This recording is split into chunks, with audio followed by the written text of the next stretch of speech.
welcome back to Stepping Out of Confusion.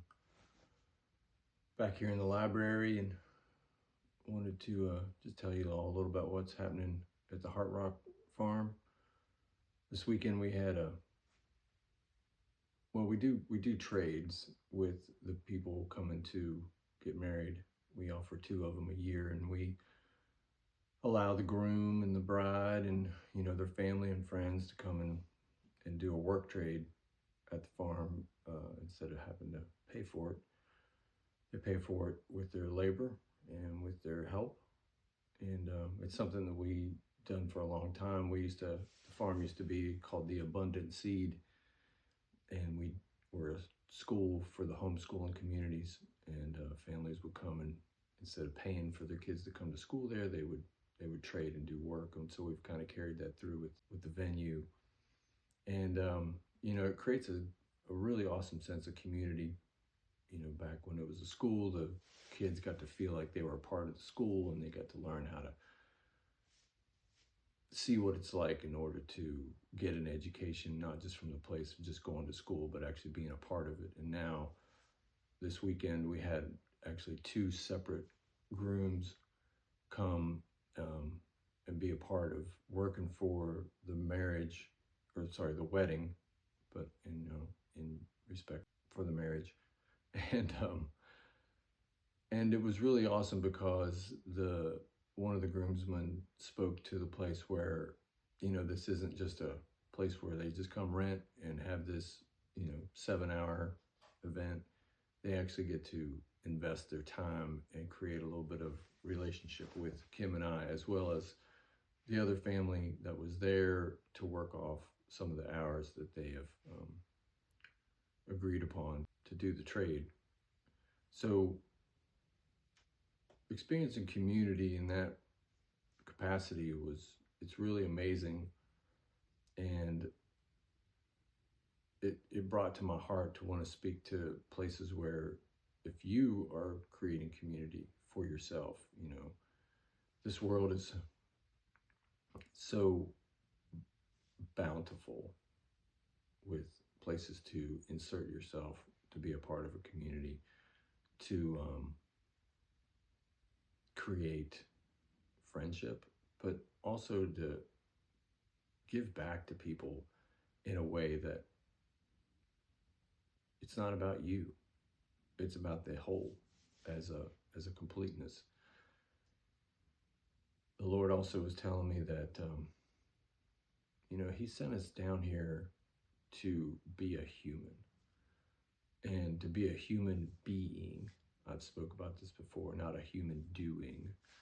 And the human being part is, you can look at it as being your name, like your identity, not just your name, but some people's names mean things. Like, I'll speak about it. My daughter Zoe, like, her name means life in the Bible, and that is something that she definitely promoted without even knowing it for the longest time, that she is a person of life. And my other daughter Sophia, her name means wisdom, and that young lady is very she's rich in a lot of wisdom beyond her years of age, is able to look at things a different way. And when Kimmy and I named our children, we didn't go from the place of like, let's name them this because we hope that they are life and wisdom. No, not at all. But there's a lot of other names in the Bible that carry a lot of a characteristic of what the person has to be. So I encourage you to look up your name, the meaning of your name. It might give you some insight to who you are, or maybe who the Lord meant you to be. Where I'm going with all this is not just community and not just identity, but the realness of what being a human is. Like, you could be born into a Jewish family. You could have been born into just a regular, I don't want to use the word regular because nobody's regular. Everybody is unique. Every family is unique.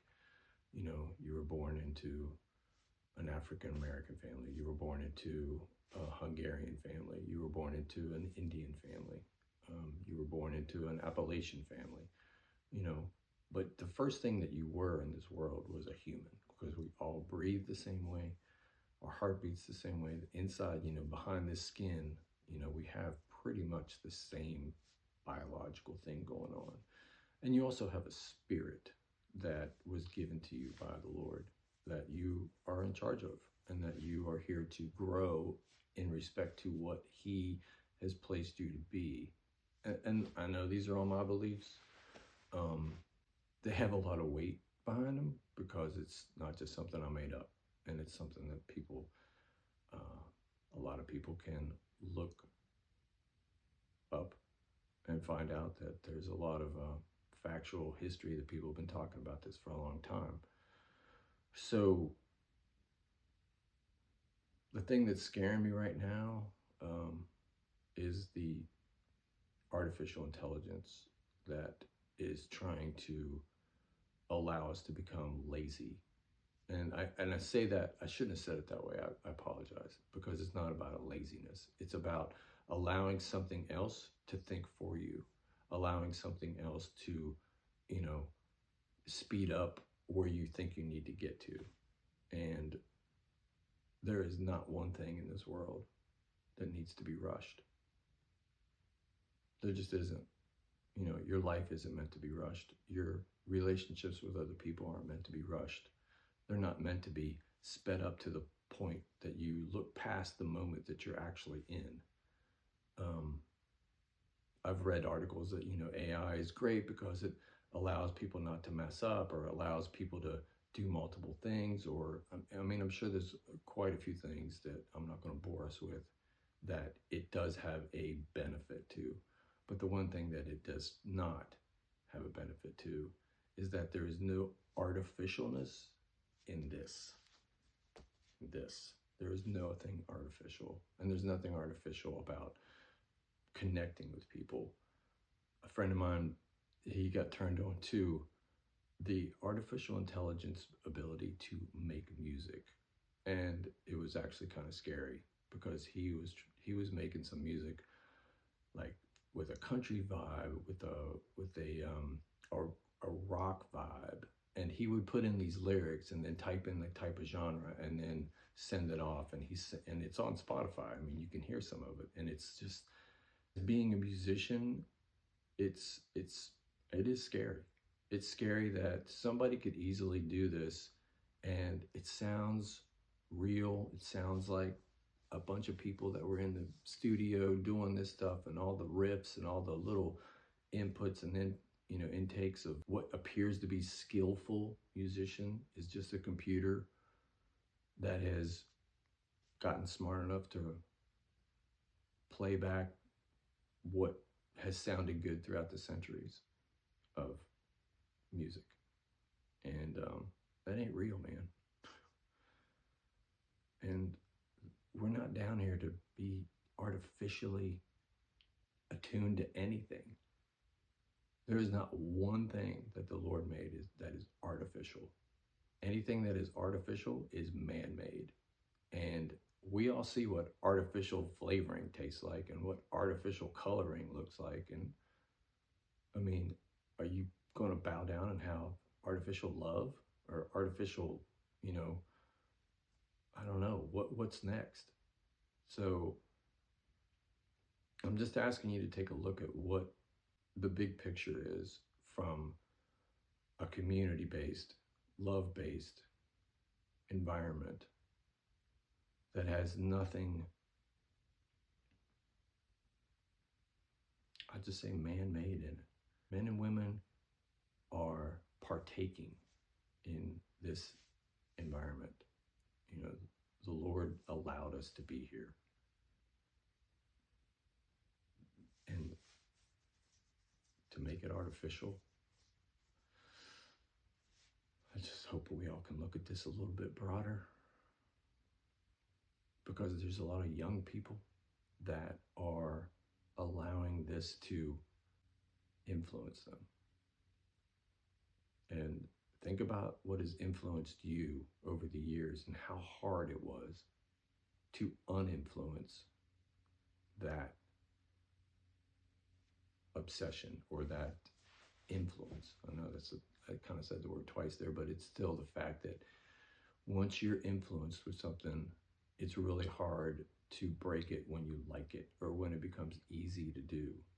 It's like a habit or an addiction.